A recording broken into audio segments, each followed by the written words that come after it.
का मुख्यमंत्री हिमंत बिस्व शर्मा आज डरा हुआ है, क्योंकि उसको पता है जब आने वाले साल में सत्ता उसके हाथ से जाएगी, कहां कहां उनके परिवार के लोगों ने जमीन जब्त किया है, एक एक माटी का, एक एक इंच जमीन का हिसाब लोगों को देना।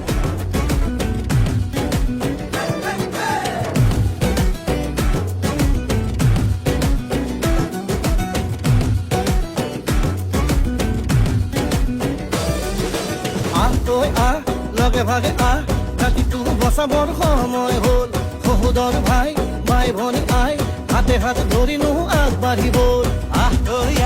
মিলি তুলিয়া নতুনৰ কথাবোৰ শুনিবৰ হ'ল, অসমীয়াই মুখনি চাই একতাৰে এনাজৰি বান্ধিবৰ হ'ল। এই প্ৰগতি আনিব কোনে, শান্তিৰ গান গাব কোনে, দুখীয়া নিচলাৰ দুখবোৰ আঁতৰাই হাঁহি জিলিকাব কোনে।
বিভাজন কৰে মাটি ভেটি বন্ধ কঠুৱা ইহঁতকে খেদি পঠিয়াব বাৰু কোনে।